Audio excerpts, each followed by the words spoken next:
Yeah. Will you do me a favor and go to the event? Will you do me a favor and go to the event?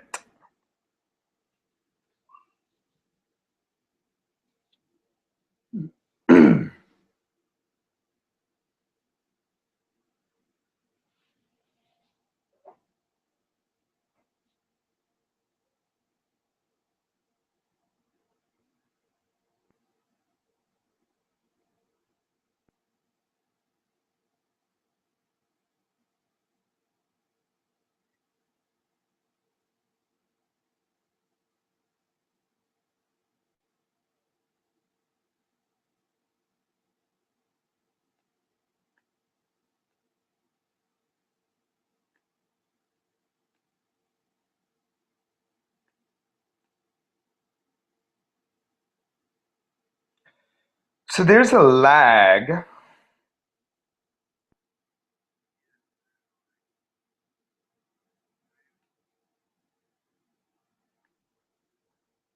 Tell me when it switches over to a screencast.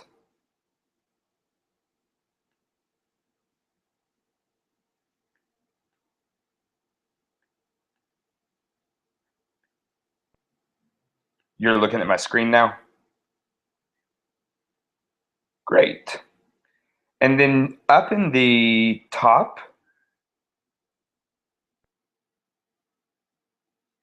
you should see like a box that has like 9 smaller boxes in it. And if you click on it, you should see like Q&A.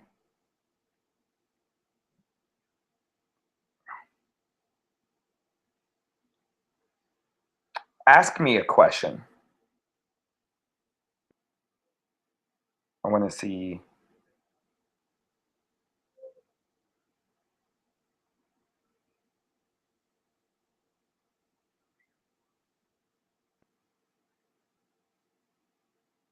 I've seen worse. Hey, okay, I see your question. So now, let me see what I can do with this. I can select it.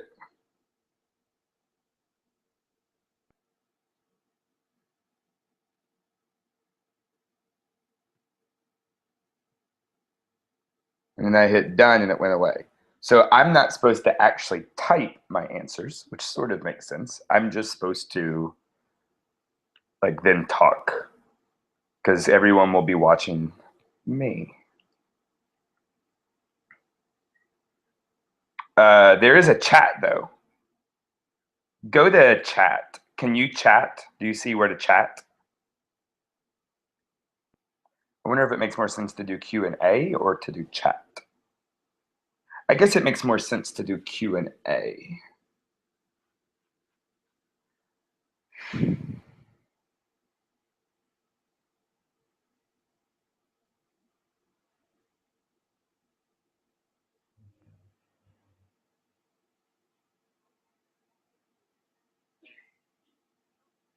Okay.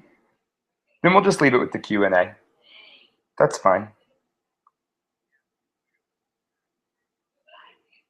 Say what? Ooh, you know what? I could go to the event from a different browser that I'm not logged into, and that would give me a better perspective of what our friends will see.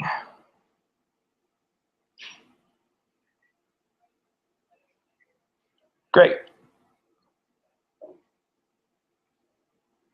So this is going to create some kind of like trippy feedback loop. Oh no, and now it's coming through my Bluetooth speakers. Ooh, you know what? I could go to. So I hear like this delay. I hear like myself, and then the delay from my computer, and then the delay from your computer. I'm gonna.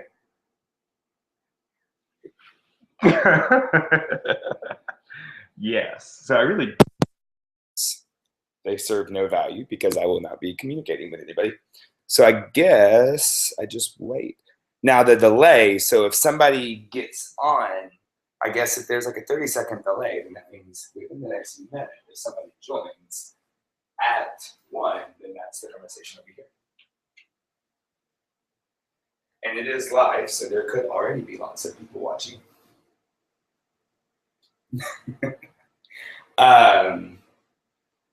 Did you use Khan Academy last year? Just this year? Interesting. Have you used it personally? God, this is how I got through my praxis. I had this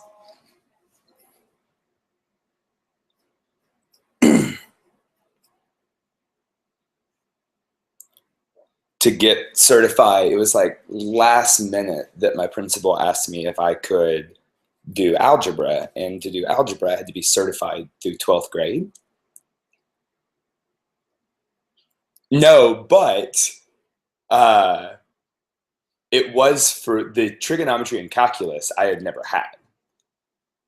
And so I had 4 days to prepare before I had to go take it. And it was like,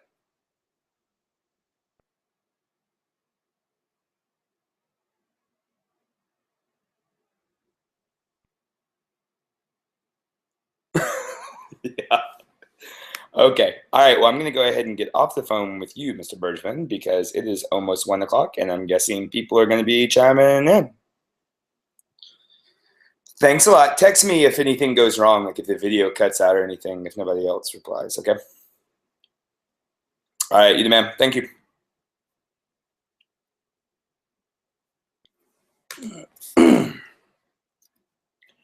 For those of you joining on, I will say this message again, but there's a small lag. When you are looking at the screen, up at the very top, you'll see a box that's like the 9 smaller boxes. And if you click on that, you can ask me a question, and I'll see that pop up on my screen. So albeit a 30-second lag, if I'm going over something and you want me to go deeper or clarify, I'm more than happy to do that.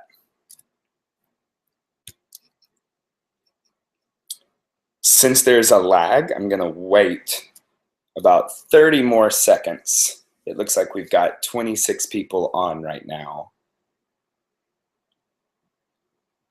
I'm going to go over what I just said one more time in just a moment.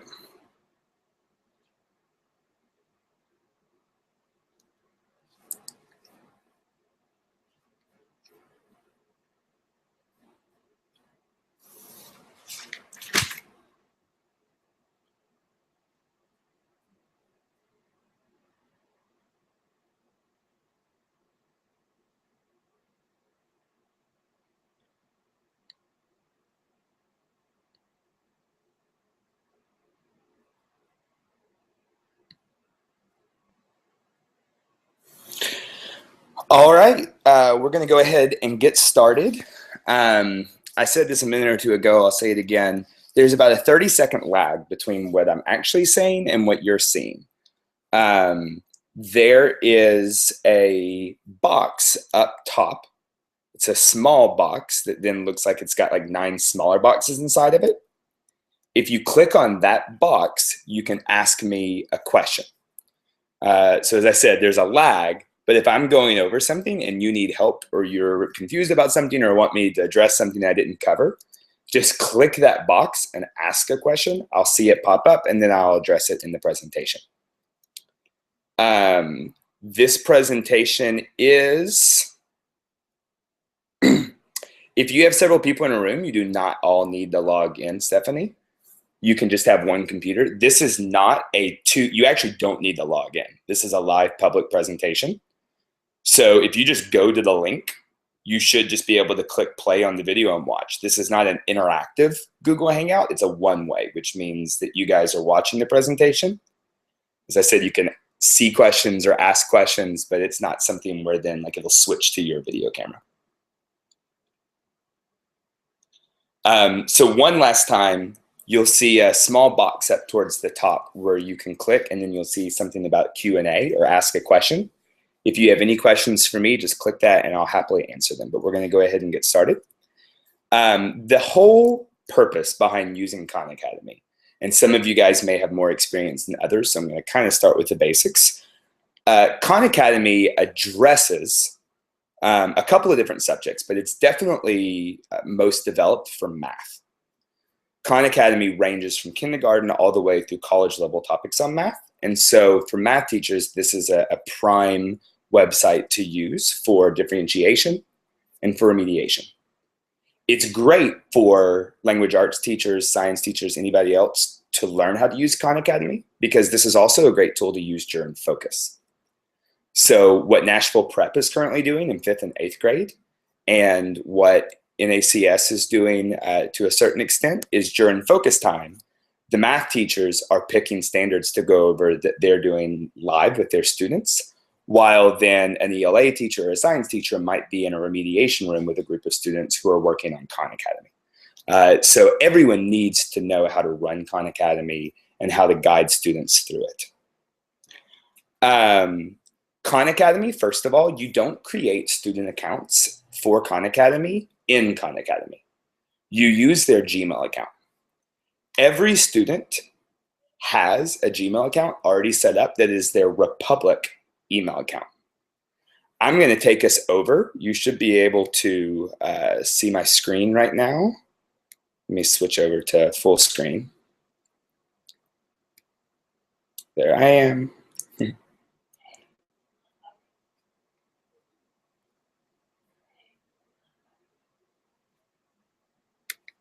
Excellent. Okay.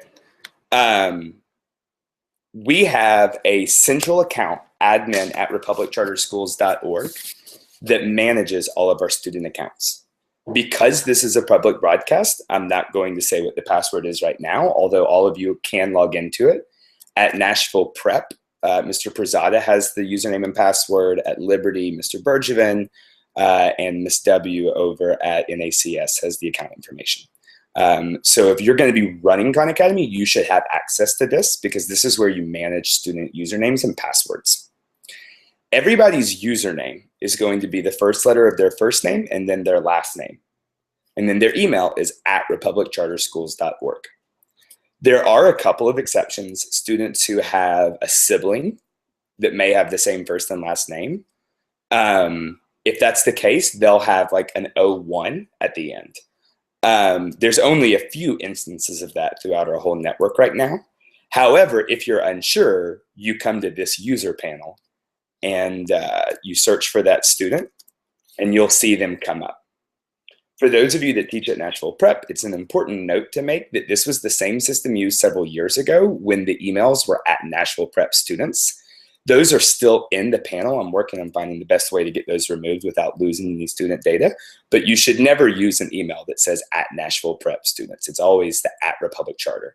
And every Nashville Prep student will have both. So once you click on that student, this is where you can manage their account. If you click on these dots, you'll see that you can delete a user, which you should never have to do. If a student leaves our school system, the ops person will take care of that.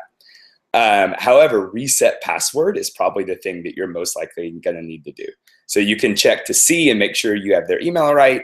And if they're not able to log in, you can log in here. Every student can log in with the password student1234 with an uppercase S.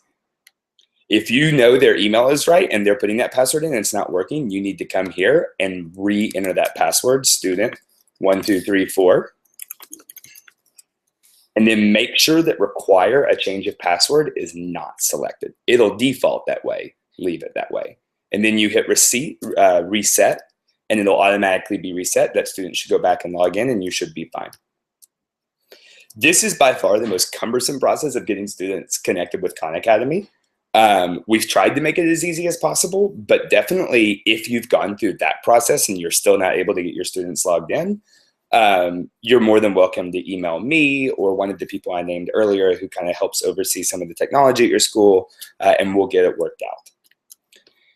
Now, you can also add students. Going back to that user page, if a new student comes and they haven't been added in here, you can just hit the plus button and add user. And you just put their first, last name. Remember, it's going to be at Republic Charter Schools. And then you enter in whatever their first letter, their first name and last name is, and now create account for them. That's everything that goes into setting up. Once again, I'm not going to say the password to get into the actual admin panel simply because this is a public live broadcast. But Mr. Prezada at Nashville Prep, Mr. Bergevin at Liberty, and Ms. W over at NACS can get you set up for that. Now, once we've gotten the account set up, the student is going to go to Google and log in. I'm going to log out of the admin. I'm going to log in as a student, and we're going to watch what it's going to look like for a student to log in the first time. This is a student that has not yet set up in Khan Academy, so we'll see exactly what it'll look like your first time doing it with your students. So now the student is logged in. That's all I had to do. Once they're logged in up here, they're good to go. You don't need to do anything else with Google or Gmail. You're going to come to Khan Academy, and you're going to click Login up in the top right-hand corner. Once you've done that, you have to tell Khan Academy that you're going to connect their Khan Academy account to their Google account.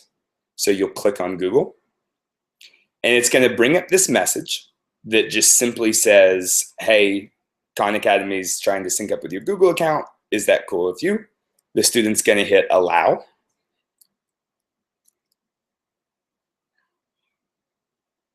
The student's now logged in. The very first thing the student's going to be prompted to do, and there's no way around this, is they're going to have to pick an avatar. They should just click the leaf and hit save. Don't let this be too time-consuming of a process.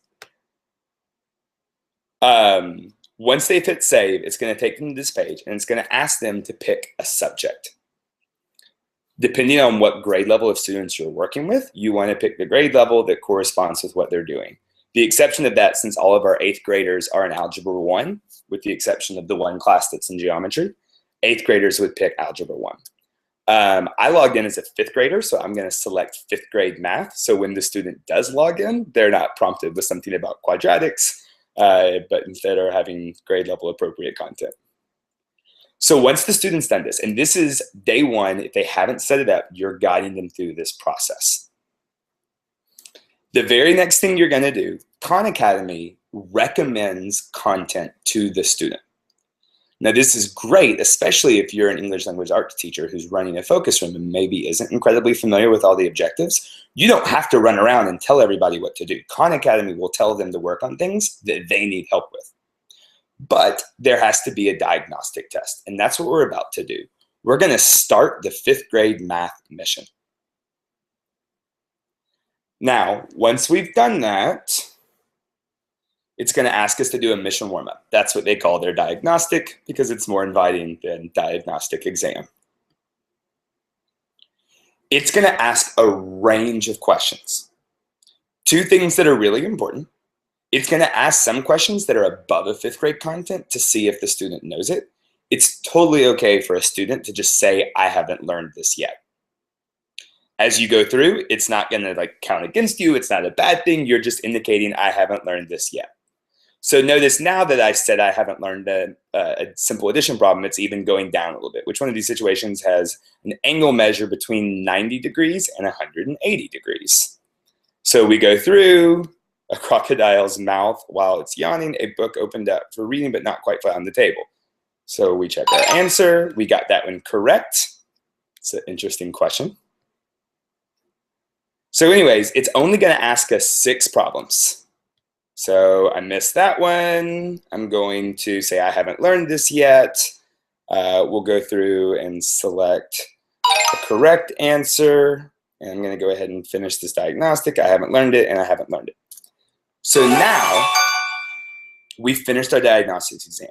It's very important, and this is true for the diagnostic, and it's true for any time a student's on Khan Academy, they cannot use a calculator. If the problem requires a calculator, then Khan Academy will give you one built into the website. But Khan Academy is designed to be used in a way to where the student doesn't have a calculator, and you will get false positives if students are using calculators on questions that are designed to be worked out by hand. That needs to be made really clear. It needs to be repeated regularly if the norm in math class is that they can use a calculator. And if after you've made that really clear, the student isn't, if the student is still actually, um, if the student is still actually using a calculator, then at worst, or in best case scenario, I guess that's a demerit, if not academic integrity issues that need to be sent straight on to the office. It completely disrupts and makes irrelevant your data if students are using calculators. Now you get an overview of the skills that they've learned. You close out of that. I'm reading Eric's question. Yep, so this goes all the way down to kindergarten. So if a student needs to remediate content below 5th grade, then you can just set that track for them. The content down from elementary school is really strong. So no matter what, if a student is remediating with earlier content, or for advanced students, pushing them on up to high school or even college material is great. There was an advanced student, and Khan Academy will make those adjustments for you. You don't need to go in. If a student actually did what I just performed here and we're missing like unit sense and addition, then Khan Academy is going to know not to throw more difficult concepts until these here have been sort of demonstrated that the student now has mastery. Okay, great questions. So this page is now what students will see every time they log in from now on. Notice it's now recommending material based on what it just learned about me. The more students on Khan Academy, the smarter this algorithm gets. So there is a very realistic world where you're never having to actually go in and make recommendations to students, especially for something like Focus that's about differentiated remediation. You really don't need to. It's a waste of your time. Khan Academy does a great job at this. Now, if as an activity in math class, you want all of your students to work on this one thing in replace of a worksheet or something, then you might go in and make a recommendation or tell students to all go work on one thing. But for the most part, this skills up next for you is where you want to be. One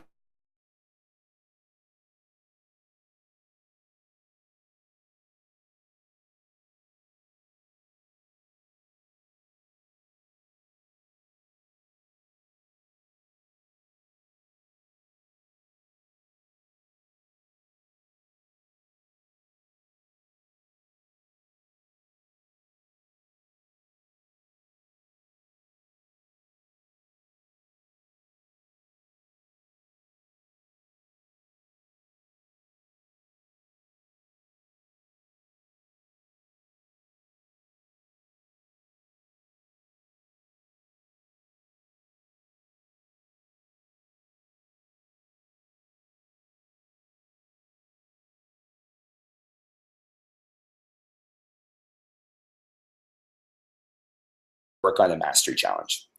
Instead of having these like specific things you're focusing on, Khan Academy gives you a mastery challenge, which is a bunch of different things you've been working on bundled together. We all know that practicing skills in isolation is less evidence of long-term learning than practicing them in tandem with other material, and Khan Academy does that through the mastery challenges. If you see a student working on a mastery challenge, that's okay, and it won't let them just do it over and over and over again. And mastery challenges are completely high quality practice. So if a student's working on that, that's fine. Don't feel like they're like intentionally getting off task. That's been something people have brought up. All right, we're going to pause there because we obviously have not talked about syncing student accounts yet, and that's because I'm going to kind of go over the teacher view in a minute.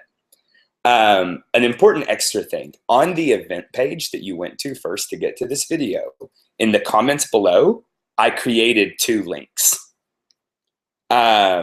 Those 2 links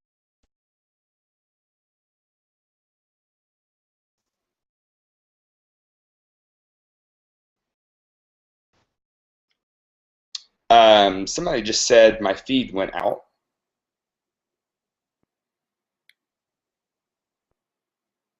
Sorry, not sure what happened.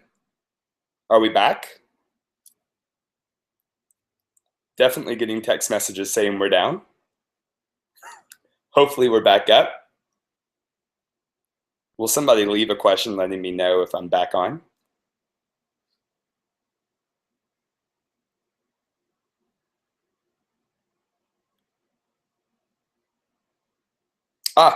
Thank you, Brett and Bergevin.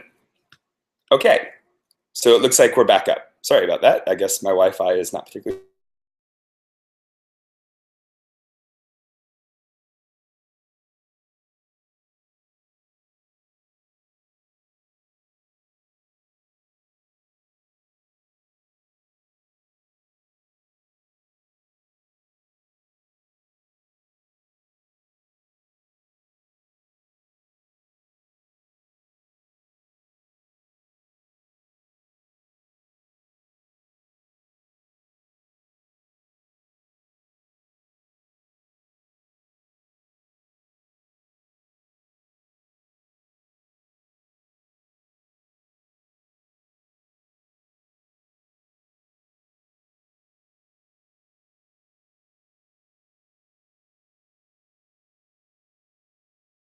I'll keep up with what the name is that you're actually working on. I just got a message that I died again. Oh no.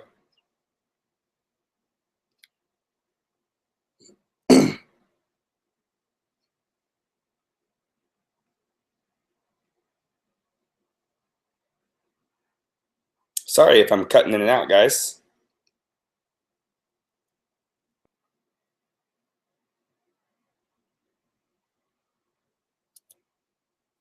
Sorry if I'm cutting in and out. It doesn't seem. Bear with me.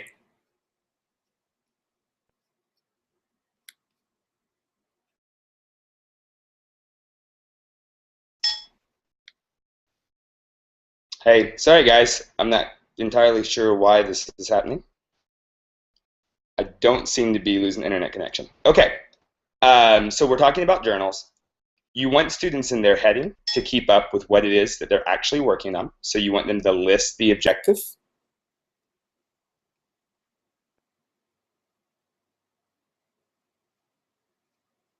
You also want them to take the notes. There are videos for each practice section that they should watch and take notes in their journals. And you should also have space in their notes for them to do all of their work. If you have students do this for each module, and then once a week their math teacher just quickly goes around, maybe on Friday, to check their work and give them a grade, you'll get a lot more out of your students while they're working on Khan Academy. Okay, so that's the journals. As I said, hopefully it made it in our little disruptions, but the links are below my video on the event page. So that is journaling. You'll notice, and I'll show you where those video links are real quickly on Khan Academy. Once you go to practice, the video will be in the right-hand corner. What we're doing in Nashville Prep is when they start a new section, they first watch the video and take notes in their journal. This is what they would write in the header of that section of their notes. After they finish the video, they do the practice and do all of their work underneath their notes from the video. This is a really great system that's been working well at Nashville Prep.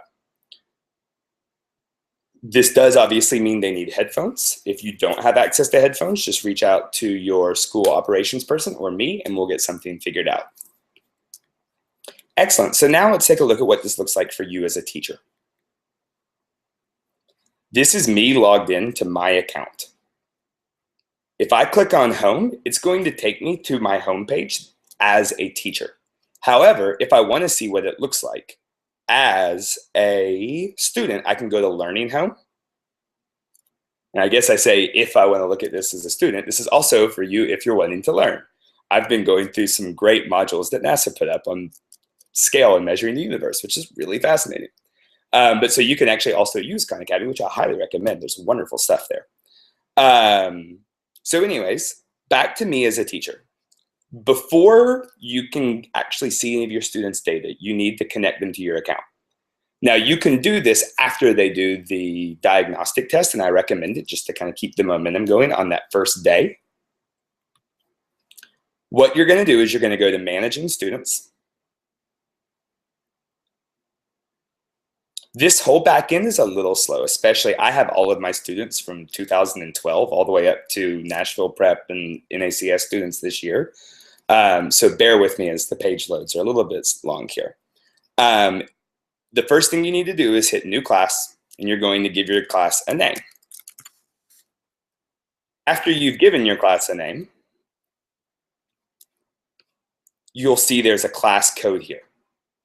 This is what your students need to type in to link to your account. So you want to make sure this is on the board the first day you're setting it up, this 6-digit code. As a student, I'm checking to make sure, yep. As a student, I'm going to go to my profile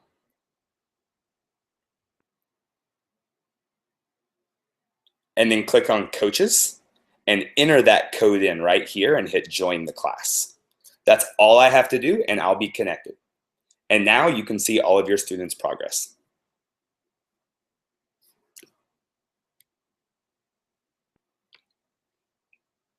Here is a sample Nashville prep class.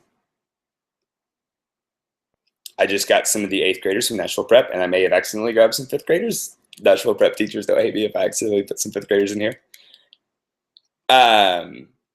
Now I'm going to go over to student progress, and this is how I can see how my students are performing. Once again, it's a kind of slow page load. This is a great view. So notice, first of all, I have sample Nashville prep class, make sure the right class is selected. And then I can look at just the material from 5th grade, or I can go to World of Math and look at all math. I like to leave mine on World of Math to like the question that Eric brought up earlier. If you have somebody that is, sorry, double checking the questions.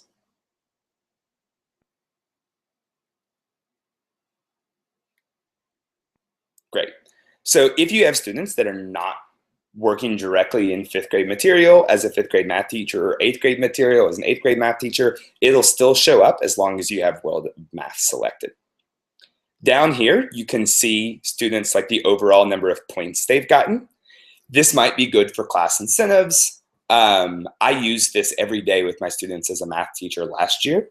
And once a month, the top 3 number of points, the students that had the highest 3 here, I bought them pizza for lunch, and they got to come up to my room and eat pizza, and it was fun. It's a nice incentive, and it also helped get students doing this outside of class as well.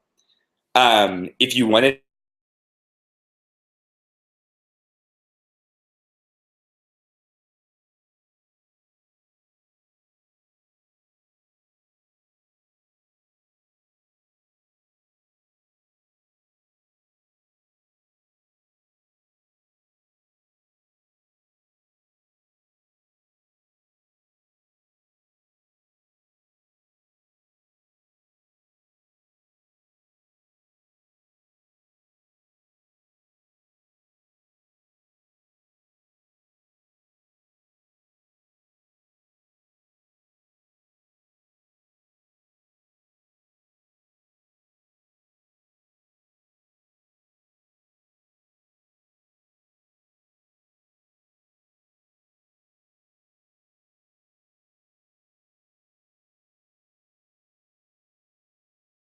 math teacher's going to want to see what they're working on and how they're doing as well. So there we go. Last 30 days, we're getting there.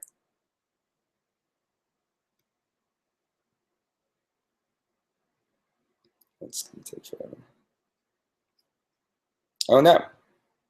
I hope we didn't just drop. There we go.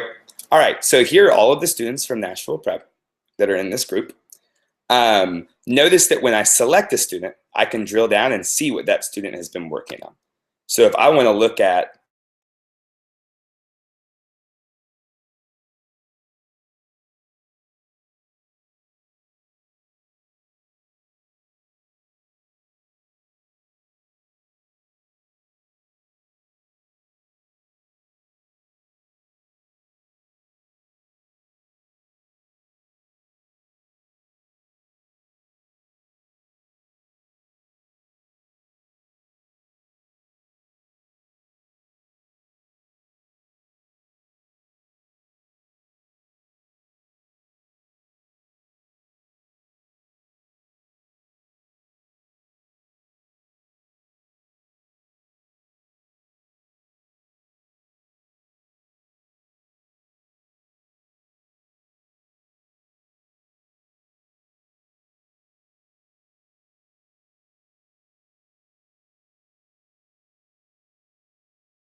Hopefully that got us back up.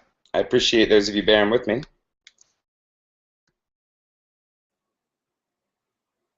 There we go. And we're back. Hopefully we're back.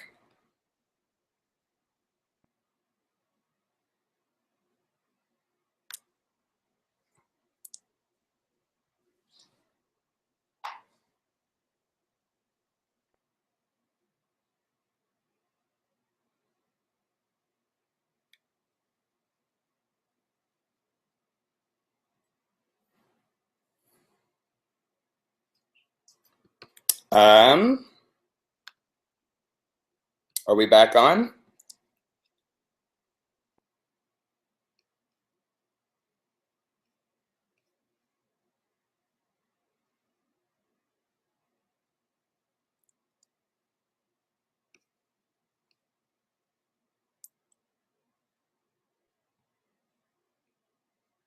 Hey, we're back. Fabulous. Guys, really sorry about this. It doesn't seem to be a Wi-Fi issue.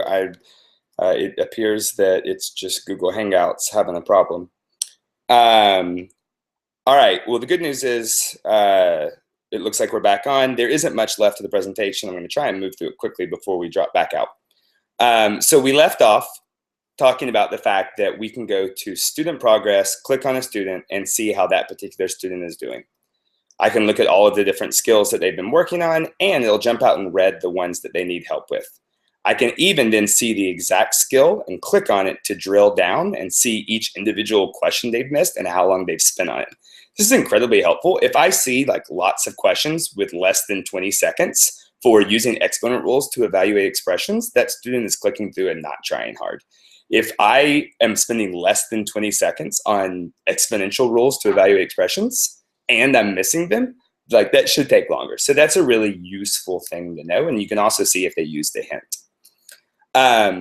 Aside from a student level, and you can make specific recommendations to specific students. If you want to recommend a whole class, don't do it this way. This is for one student. But if for that student, I want them to work on, if I know like exponents, let's just work on positive and zero exponents, then I can recommend that to that student, which I'm not going to do right now because that student probably doesn't actually need to work on that specific skill. So I'm going to go to skill progress. This is how I can see how an entire class is doing. So I can minimize additions to subtraction to see an overview of how we're doing here. I'm double checking to make sure I'm still up. Great. So if I want to look at a specific skill that somebody is struggling on, I can click on struggling. And it'll show me just the skills that people are struggling on, which is how I usually look at it because I want to know who I can help. So distributive property, notice one student struggling, lots of students haven't done it. If I want to recommend something to like a whole class as a teacher, I'm just going to go to recommend to students that need practice. That'll recommend to all of them, but obviously not the ones that have already mastered it. You probably aren't going to recommend somebody work on something that they clearly have down. The recommendations, once again, this isn't something that you have to do. Khan Academy is going to make the recommendations, and I encourage you to see how their algorithm works and realize that what they're recommending for students to work on is actually really great. You can also go to activities so that you can see how much students are working and you can see how they're using their time. Typically, you want to look at this in a smaller window, like today, just to see how they're doing that day. A 30-day view is a little bit disorienting. I can't show you a view that's a small time window because students haven't necessarily worked on it today or yesterday because of the weather, obviously. The last view I'll talk about, the grid view, is really great to get an idea, a big picture perspective on what a student's working on. It shows you that student and all of the different skills that they have worked on and what they're struggling and what they have mastered, which is a really cool perspective. In summary, the point here, this is an incredibly ideal tool to be working with while, I'm going to go back to stop screen sharing. There we go. So this is an incredibly useful tool, especially for focus. You want to have students log on the second focus starts. You want to make sure that they have their journals, and you want them to work through all of the different activities that Khan Academy is recommending. You as a teacher going in and making recommendations is just something to add on top of that. But going through what Khan Academy's recommended and the journals are the two key things. As a math teacher, collecting those journals on Friday and passing them back out on Monday is a great way to ensure that students are putting their full energy and effort into those modules and getting the most out of it. As a teacher, this is also a great tool to then see, wow, here's a skill that a lot of kids are struggling with. I might actually do my own session during class or pull some kids during focus to do an in-person remediation with. That's everything I've got on using Khan Academy and getting accounts set up. Those two documents are linked on the comments underneath the presentation.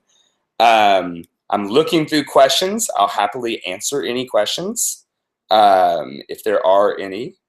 I'm looking through the sea of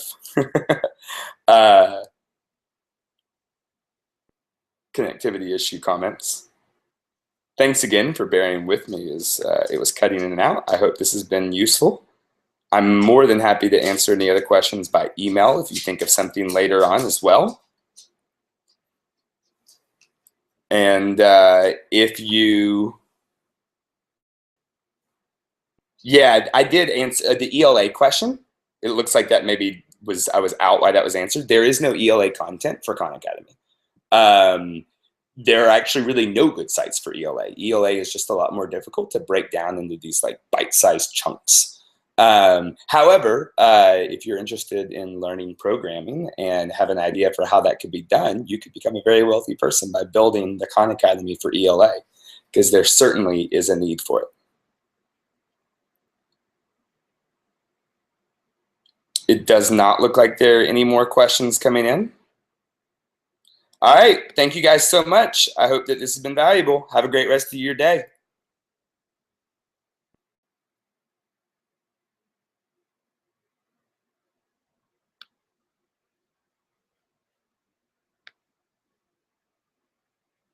Lindsay, I just saw your question.